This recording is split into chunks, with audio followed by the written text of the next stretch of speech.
Hello.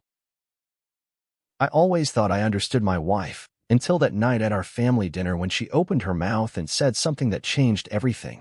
It wasn't just a mean-spirited jab, it felt like a revelation. And without saying a single word, I stood up, walked out of that house, and never looked back. What I uncovered about the woman I loved for 9 years completely shattered the world I thought I knew. It's strange how silence can sometimes say more than any outburst ever could. My name's Ethan Hunter. I'm 43 years old. Up until a month ago, I ran a thriving drone photography business out in Seattle. I still technically own it, but when I say until a month ago, it's because nothing about my life has felt the same since that evening.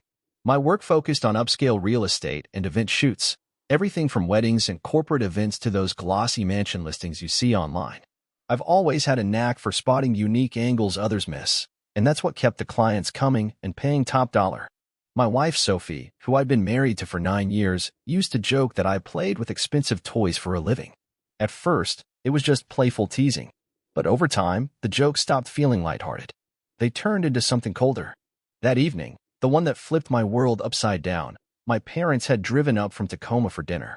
My sister Ava was visiting too, with her husband and their kids in tow. All week, Sophie had been acting off, restless, short-tempered, like her mind was somewhere else.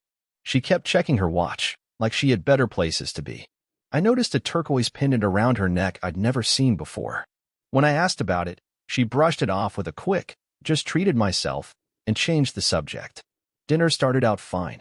Dad chatted about his latest golf game. Mom was showing off photos of their new patio set, and the kids were doing their usual chaos. I was slicing the roast when Ava brought up our upcoming family reunion at Lake Crescent. "You guys are coming, right?" she asked, glancing between Sophie and me. "Ethan, maybe you could bring the drone again. Those shots you took last time were amazing." Before I could respond, Sophie let out this dismissive laugh and set her wine glass down a little too hard. "Please," she said, rolling her eyes. "Ethan wouldn't survive 3 days without his precious gear and his little routine." Then she added, "He'd be twitching by day 2. The whole table froze. It wasn't just the words she used, it was the tone. Bitter. Belittling. Like I was some ridiculous burden she'd been saddled with. My dad cleared his throat. My mom suddenly became very focused on folding her napkin. Thankfully, the kids were too caught up in their tablets to catch what was going on. I turned to look at Sophie. She didn't even glance up. Just reached for more wine like nothing happened. And in that moment, something inside me broke. All those years of being the peacemaker, of letting things slide, of trying to be the calm and collected one, they all just caved in at once. I didn't yell. I didn't argue. I calmly set down the carving knife, placed my napkin beside my plate, and stood up from the table. Sophie glanced up, visibly irritated. "What are you doing?" I didn't respond. I walked over to the coat rack, grabbed my jacket, and headed for the door. "Ethan," my mom's voice called out, full of concern. I paused at the doorway, one hand on the knob, and then I walked out. Quietly closed the door behind me. I never returned that night. Sometimes the most powerful thing you can say is nothing at all. I walked for hours that night, not caring where I ended up. The Seattle rain soaked me straight through, but I barely noticed. My phone buzzed over and over again. Sophie. My mom. My sister. I muted it and just kept walking. Around midnight, I found myself at the Cedar Grove Motel, the kind of place where the front desk clerk avoids eye contact, and the snack machines are always half-stocked. It felt fitting. I paid cash for a 3-night stay and dropped onto a bed that smelled faintly of bleach and stale cigarettes. Sleep didn't come easy. Instead, my mind played a highlight reel of memories, little things that hadn't made sense before, suddenly clicking into place. Wednesday and Friday yoga sessions, though Sophie never seemed to get more flexible. Supposed business dinners that always ran long. That new perfume she'd started wearing a few months back. The way she'd take phone calls in the bathroom with the shower running. My whole body felt like it weighed a ton, like someone had poured molten lead into my veins.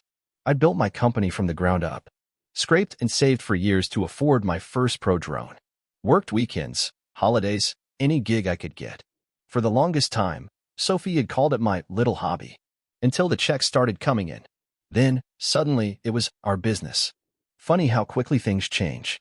By sunrise, I finally checked my messages. 16 texts. 6 voicemails. Sophie, 8:48 p.m. Where are you? Stop being dramatic. Sophie, 9:23 p.m. Your parents are worried. Way to ruin dinner. Sophie, 10:44 p.m. Seriously? You're going to sulk all night over a joke? Sophie, 11:59 p.m. Fine. Stay gone if that's what you want. And the last one, sent at 3:43 a.m. Your drone battery is almost dead. You left it. That was it. No apology. No, I'm sorry. Not even a hint of regret. Just a text about the gear. My mom had written, Ethan, please call us. We're worried. Ava, bro, that was rough. Call me when you can. We're at the hotel with mom and dad. I texted my mom back to say I was okay and just needed some time to myself. Then I turned off my phone completely. That morning, I did something I had never done before, not once in all the years I'd run my business. I called my biggest client and postponed her shoot. Ryan Harris ran the top real estate agency in the Pacific Northwest, and I had never canceled on him. Not once. Everything okay, Hunter? He asked, his usual booming voice a little more subdued. Not really, I said. Marriage stuff. There was a pause on the line. Then he said, meet me at the Iron Mug in an hour. Sounds like you need a friend more than a client today. I hadn't planned on talking to anyone about it.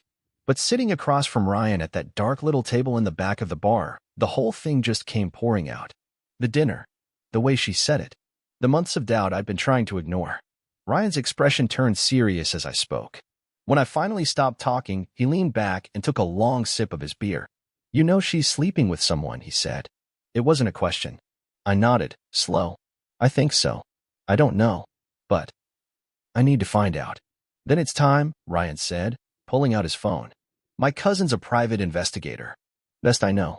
Discreet. Knows her stuff. I don't know, Ryan. Ethan, he said firmly, cutting me off. You walked out for a reason. You've got instincts screaming at you. Don't ignore them just because the truth might hurt. He leaned in. Uncertainty? It'll eat you alive, man. Slow and silent. I looked down at my untouched drink, thought for a second, then nodded. Make the call. I didn't realize it then, but that moment changed everything. Sometimes, the hardest step is the one you take away from what's familiar, even when that familiar thing is slowly killing you. Ryan's cousin Natalie wasn't what I expected. No trench coat. No stakeouts in a dusty sedan. Just a sharp woman in her 40s, short gray hair, eyes like a hawk, and a laptop that looked like it belonged to the Pentagon. For days, she said after I gave her the rundown. That's all I need. We met at a coffee shop on the edge of town, far from anywhere I'd normally go. Natalie didn't dance around the truth. Most of my clients already know, she said, stirring her coffee. They just need proof. Something solid. You sure you want this? I nodded. I have to know. Okay, she said. But don't confront her yet. Trust me, people do stupid things when they're cornered. Those next 4 days felt like they stretched into weeks. I stayed holed up in the motel, telling my clients I had a tech issue with my gear. I ignored Sophie's messages, which were getting nastier by the day. One of them read, hope whatever tantrum you're throwing was worth ruining Thanksgiving. I tried to keep myself busy, went through old footage, polished up my website, sorted gear. Anything to stay out of my own head. But every night, lying there in that stale motel room, the doubts would creep in. What if I was overreacting? What if it really had been just a dumb, thoughtless comment? Then I'd remember the look in her eyes when she said it. That sneer. That pure contempt for everything I'd worked so hard to build. On the 4th day, Natalie called. Meet me, she said. The folder she handed me was thin, but it hit like a sledgehammer. Photos of Sophie walking into a downtown high-rise. Her on a balcony at some swanky restaurant, hand in hand with a tall, dark-haired guy I recognized, Oliver Davis. Yeah, that Oliver. The guy who always hovered around her gallery events. The arts investor she always insisted was just a friend. But the real punch to the gut was a hotel receipt, dated 3 days before our anniversary. While I was planning a surprise weekend getaway for her, she was with him. There's more, Natalie said, voice low. But this should be enough. I looked down at the photos, and for some reason, I didn't explode. I just felt this eerie kind of calm settle over me. It is, I said. Thanks. What are you going to do now? She asked. I looked her in the eye. Something I should have done a long time ago, stand up for myself. As I drove back to the motel, my phone started ringing. It was Ryan. Hunter? Where have you been? Sophie just showed up at my office looking for you. She's acting off. What did you tell her? I said I hadn't seen you. She didn't buy it. Started accusing me of hiding you. Said you were acting crazy. What the hell's going on? I gripped the wheel. I'm coming over. I need your computer. 25 minutes later, I was in Ryan's office, pulling up my cloud backup. Sophie didn't know I'd set up security cameras around the house after we had that break-in last year. They uploaded straight to a private server. It didn't take long to find what I needed. Timestamp, yesterday afternoon. Sophie, leading Oliver into our home, into our bedroom. Ryan stood behind me, watching the screen. His jaw tightened. Jesus, Ethan. I need to print these, I said, my voice barely sounding like mine. Ryan put a hand on my shoulder. You sure about this? He asked. Once you confront her. I'm done hiding from the truth, I said, standing a little taller. It's time she faces it too. I went home the next morning. I knew Sophie would be there. It was Saturday, and she always slept in on weekends. The house looked exactly how I'd left it. But somehow it felt completely different. Like I was walking into someone else's life. She was in the kitchen, scrolling on her phone, still in that silk robe she always wore when she wanted to look relaxed but in control. She looked up.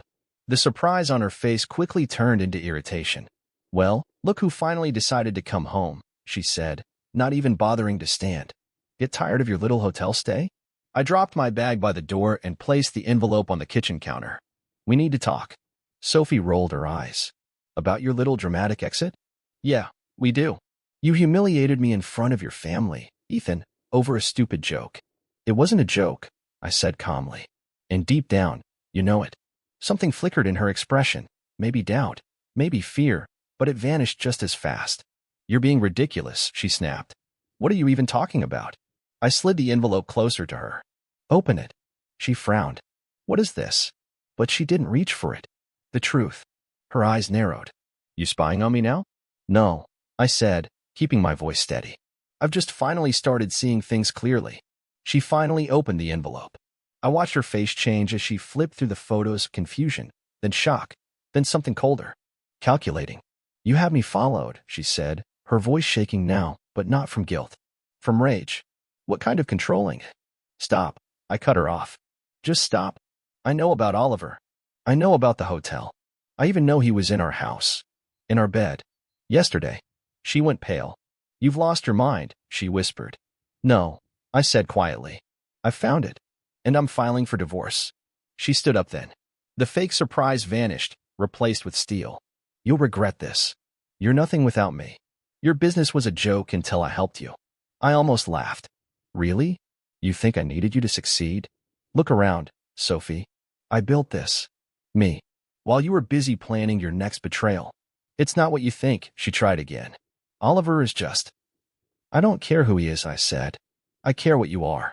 And you're not the woman I married. Maybe you never were. Her eyes filled with tears, those perfect, practiced tears that used to tear me apart. Ethan, please. We can fix this. No, I said, my voice flat. We can't. I've already called a lawyer. I'll be staying with Ryan until it's all arranged. I turned to leave. You'll be sorry, Ethan, she called after me, voice cold now. Nobody walks away from me. I stopped in the doorway and looked back one last time. I already am sorry, Sophie. Sorry I didn't walk away sooner. And I closed the door. As I walked to my truck, the air felt lighter. The weight I'd carried for years finally started to lift. For the first time in a long time. I could breathe. For days later, I sat on a cold iron bench in Waterfront Park with my sister, Ava. The chill had emptied out most of the crowd, giving us the kind of quiet I hadn't had in a while. She's telling everyone you had a mental breakdown, Ava said, shaking her head. Says you've been acting erratic for months. I sighed, watching my breath fog up in the air. She's saying the drone business is failing, Ava went on. That you couldn't handle the pressure. Classic Sophie, I muttered. Say anything to dodge the blame. Mom and Dad know it's bull, Ava said, squeezing my arm. We all saw how she talked to you that night. The divorce process had already started. Ryan's lawyer had been a godsend. Sophie's shock had worn off quickly and been replaced with cold strategy. She froze our joint accounts. Fortunately, my business finances were separate, and now she was demanding half of everything, including my drone company. She's also been calling your clients, Ava added, a little hesitant. Ryan told me. She's saying you're unstable and they should switch to someone she recommends instead. That explained the awkward cancellation email I got from a regular client yesterday. The thought of her trying to dismantle everything I'd built made my jaw tighten. She won't succeed, I said. My work speaks for itself. We walked along the bay, catching up on family news and avoiding more talk about Sophie. As we neared the parking lot, Ava suddenly stopped. "There's something else you should know," Ava said, and I could tell by the look on her face it wasn't good. Turns out, Oliver Davis isn't just some random guy. He's actually tied to a bunch of investment properties Sophie helps sell through her gallery connections. They've been working together for over a year now. Honestly, it didn't shock me, not really, but it still hit like a punch to the gut. Sophie had always insisted she should handle our finances, said her artistic instinct made her great with investments. And like a fool, I trusted her. "How do you even find this out?" I asked her. "Dad's got a friend in commercial real estate." When I mentioned Oliver's name, the guy recognized it instantly, said he's got a shady rep and a habit of dating married women. I nodded slowly, letting that sink in. "Thanks for telling me, Ava. So what now?" she asked as we got to her car. I looked up at the cold gray sky, feeling oddly clear-headed. "I'm gonna rebuild, this time on my own terms." She hugged me tight. "You're way stronger than she ever gave you credit for, Ethan. We all know it, even if she never did." As I watched her drive off, I made up my mind. Sophie could try to wreck my name, my business, even my confidence. But she wasn't taking my resolve. Not anymore. That next week, I went into full strategy mode, working out of Ryan's guest room like a general plotting a comeback. First priority, lock down my business. "She's saying your company was built with joint funds," my lawyer, Charlotte, told me during a video call. "Claims she gave you startup money and handled the marketing." "That's a flat-out lie," I told her, already pulling up the bank statements. "I saved every dime myself for 3 years before I bought my first real gear. All of it documented, down to the penny." Charlotte gave me a nod. "Good. Send it all over. We'll make it clear that the business is yours alone." Then I had to deal with the client mess. Sophie had reached out to 6 of my regulars, telling them I was unstable and unreliable. But I wasn't about to stoop to her level. No mudslinging. Instead, I made a clean, professional video, showing off my latest work and thanking each client by name for their loyalty. I sent it out with a short note. "Looking forward to our next collaboration. Your vision, my perspective." 5 got back to me within a day with supportive messages. The 6th actually called to apologize for believing her lies. Ryan watched me go through all this and shook his head. "You're handling this like a champ, Hunter. Most guys would have cracked by now." I just shrugged, checking the image sharpness on a recent shoot. "What else can I do? Collapse?" "That's exactly what she wants." Ryan hesitated for a second before adding, "Natalie's been watching things. Sophie's been meeting Oliver at your house. Regularly. Looks like she's planning to move him in once you're officially out." That should have hurt. But it didn't. It just hardened something in me. Let her. The property's getting sold anyway, court order. That evening, I got an unexpected email from Sophie's gallery assistant, Isabella. We'd always been friendly, even though Sophie didn't like her staff getting too close to me. "Ethan," it read, "I'm not sure if this matters, but Sophie brought in pieces from your personal collection, your vintage cameras, that signed aviation print. Said they were for insurance appraisal. But she already sold them." She attached a photo of my grandfather's old Pentax, the one that started it all for me. It was sitting in a glass case with a red sold tag on it. I forwarded the email to Charlotte with a short note. "Add this to the documentation." Then I did something I didn't expect. I laughed. Not because it was funny, but because I felt free. Sophie was still trying to hurt me, still digging for weak spots. But the more she did, the more she proved that leaving was the best decision I'd ever made. That night, I pulled out my drone gear for the first time since all this began. I had a sunrise shoot planned for weeks now, an old bridge catching the morning light. It was time to get back to what I loved. As I went through my gear, checking batteries and lenses, I felt lighter. Sophie had taken a lot, but she couldn't touch my creativity. That was mine. February rolled in colder than ever, and the divorce dragged right along with it. Sophie refused to settle, demanded a cut of everything, even my equipment. Her lawyer, some slick guy in a $1,000 suit, said she was integral to the business's success. I kept my head down and stayed focused, landed 3 big commercial gigs that would keep me afloat for the next few months. That Sunrise Bridge shoot? It ended up going viral in local photography circles. Brought in a bunch of new clients I never expected. One icy morning, I was setting up at Cary Park for a real estate shoot when my phone rang. It was Isabella again. She sounded nervous. "Ethan," she said, "Sophie doesn't know I'm calling you." but there's something you really need to see. We met at a quiet little coffee shop downtown. Isabella slid a tablet across the table, screen lit up with a draft email. It was from Sophie, addressed to Oliver. Once the divorce is finalized, she wrote, we'll have the funds to launch the investment group. His gear alone should sell for enough to cover our first few property buys. Don't worry about him pushing back. I've kept records of every unstable moment and failed business attempt, real or not. No judge will take his word over mine. Reading that, I felt my blood heat up, like someone lit a fire inside my chest. But I kept my voice steady. When did she write this? I asked. 4 days ago, Isabella said. She stepped away to take a call and left her email open. I know I shouldn't have looked, but after what she did with your cameras. Why are you showing me this? I asked, looking her in the eye. You're risking your job. Isabella sat up straight. Because it's wrong. And because she fired my brother from his maintenance job at the gallery. He needed the health insurance for his kid. She said he was unreliable just because he missed work while his son was in the hospital. Another piece of the puzzle slid into place. That cold, cutthroat side of Sophie wasn't new. It had been there all along.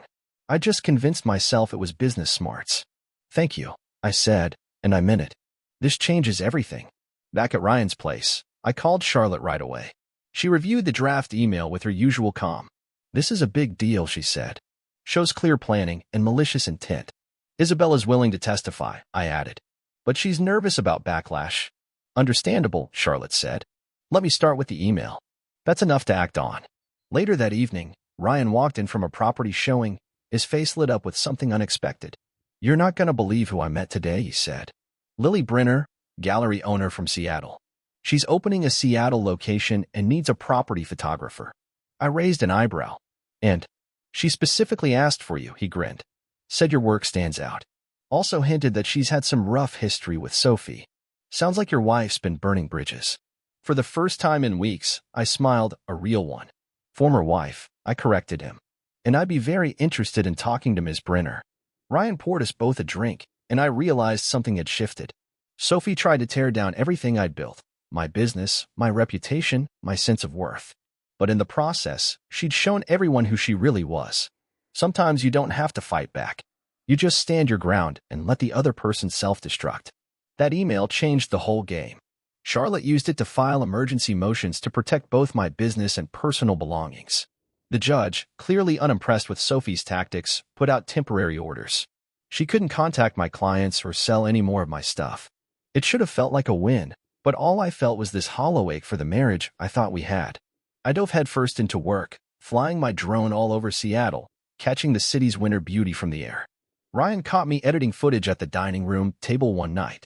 You've got to get out more, he said, clapping me on the shoulder. All work and no play makes Ethan a dull photographer. That's how I ended up at the grand opening of Smith Tower Gallery, Lily Brenner's new spot downtown. The place was packed, jazz playing soft in the background, waiters weaving through the crowd with champagne. Lily spotted me right away and waved me over. She had that confident, no-nonsense look, tall with streaks of silver in her hair, and the sharp eyes of someone who knows great photography when she sees it. She'd reviewed my portfolio the week before and already hired me to shoot her promo materials. Ethan, perfect timing, she said. There's someone I want you to meet. She introduced me to Mark Rodriguez, a developer working on a high-end, eco-friendly apartment complex along the bay. He needs monthly aerial progress shots, Lily explained. And I told him you're the best. We were chatting about light angles and camera setups when I noticed a familiar face walking in, Sophie. Right beside her was Oliver. She froze when she saw me. Clearly, she wasn't expecting me to be there. Probably thought this was her domain. We locked eyes for a second, and I gave a calm little nod, then turned back to Mark without missing a beat. Is that your ex? Lily asked quietly, once Mark stepped away for a call. Soon to be, I replied. How'd you guess? The way she's staring holes in your back, Lily said with a wry smile. Plus, I've heard some things. The art world's not that big. Whatever you heard, I said, it's probably not as bad as the truth. Oh, I don't doubt that, she said. Then her tone shifted, more serious. For what it's worth, a few gallery owners I know have raised ethical concerns about her business habits. This divorce might just be a blessing in disguise for your career. Just then, Mark came back. The contract got squared away, and the evening rolled on. I made sure to steer clear of Sophie's corner of the gallery, not out of fear, just didn't care anymore. She didn't hold any power over me now. Not my heart, not my future. Later on, while I was checking out this stunning sculpture, a woman came up to me. She looked uneasy. I recognized her, Isabella's replacement over at Sophie's gallery. "Mr. Hunter?" she asked. "Sophie would like a word." I shook my head. "Our lawyers handle all that now. She knows the drill." The woman bit her lip like she was nervous. "She said it's about the Pentax camera," she added.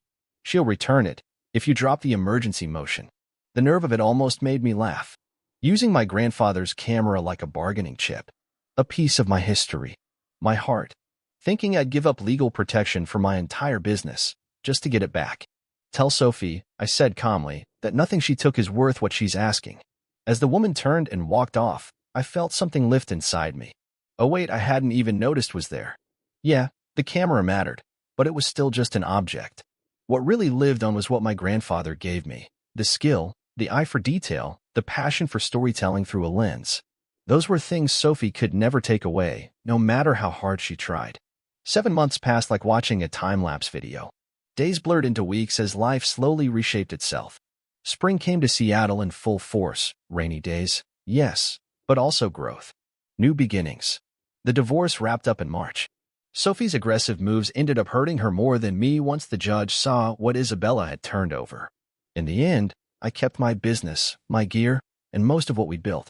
Sophie walked away with less than she would have gotten if she just played fair. Felt like justice. Not sweet, not satisfying, just done. Working with Lily's gallery turned into a steady rhythm. And that Rodriguez project?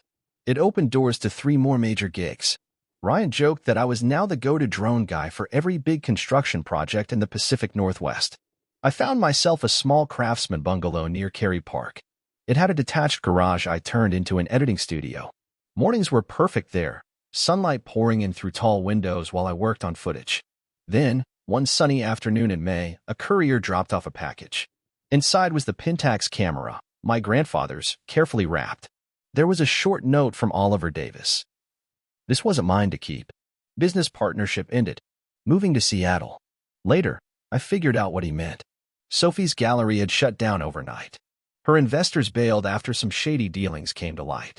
Oliver jumped ship, left her behind with the fallout. That night, Ava called with family news. "Dad wants to know if you're coming to the Lake Crescent reunion this summer," she said. "And bring your drones. He wants to see what all the fuss is about." I smiled, remembering Sophie rolling her eyes at that first family dinner when the topic of drones came up. "Wouldn't miss it," I told her. The lake house was going to be packed. Mom and Dad, Ava and her crew, cousins with their kids. Used to dread it, mainly because Sophie always found something to criticize. No? I couldn't wait. That weekend, I took my drone out to the Columbia River Gorge before sunrise. As the sun crept up, it turned everything gold and amber. I filmed a waterfall from angles only a bird could dream of. The footage was unreal. Mist glowing in the morning light. Water leaping down ancient rocks like it had a story to tell. There was a raw, powerful beauty in that moment. The river didn't stop for obstacles. It carved its own path, always moving forward. And I realized I'd done the same. The success that came from that waterfall video caught me off guard. An outdoor gear company licensed it for a summer ad campaign. National Geographic even reached out, wanted to talk about a series on Northwest landscapes. Traffic on my website tripled. It didn't fix everything, but it sure proved Sophie wrong. I hadn't just survived. I'd built something stronger. Ryan made us celebrate with dinner at this trendy rooftop place in Seattle. He raised his glass and said, to the man who turned heartbreak into the best career move of his life, "Seriously, Ethan," he added, "I've never seen you this driven. This, alive. Nothing like betrayal to clear up your priorities," I joked. But we both knew how true that was. As summer rolled in, I grew my business even more. Hired 2 junior photographers. Bought new equipment. My calendar was booked solid through the end of the year. Real estate firms, tourism boards, construction companies, all wanting drone work that stood out. Then came the Lake Crescent reunion. Weather couldn't have been better. I brought my top drones and captured the lake shimmering under the sun, surrounded by towering mountains. My nephews were glued to my side, watching me fly through gusty winds to film a bald eagle in flight. "Uncle Ethan is the coolest," I heard one of them whisper. And man, that hit me right in the chest. On our last night at the lake, I was sitting on the dock, watching the sunset splash the sky with colors that didn't even seem real. My dad came and sat beside me. "You seem good," he said in that quiet, steady way of his. "Better than before." "I am," I told him. "Took the long road, but I finally made it." He gave a small nod, the kind that carries years of understanding. Sometimes the hardest step is the first one, especially when it's away from something that's been hurting you. We sat there, not saying much, just letting the silence speak as the stars slowly blinked into view. The road ahead still had its bumps. Every now and then, I'd get hit with a flash of anger or a memory that stung. But those moments, they didn't own me anymore. Just last week, I heard Sophie had moved to Oregon, trying to restart her career in a bigger market, I guess. The news didn't shake me. It felt like hearing about someone I used to know, a name, not a wound. As for me, National Geographic gave the green light for the landscape series. 7 months ahead, filled with hiking trails, drone flights, and chasing light across some of the Pacific Northwest's most hidden spots. That next morning, after the reunion, I stood by the window in my cabin. Mist drifted off the surface of the lake like something out of a dream. And in that quiet moment, I felt it, real gratitude. Gratitude for that awful dinner 9 months ago. For the harsh words that snapped me out of denial. For the strength it took to walk away. And for what came after. The understanding that the end of something painful can be the start of something beautiful. Sometimes, doors have to close before the view gets clear. And when it does, that new horizon, it makes the journey worth every step. Bye.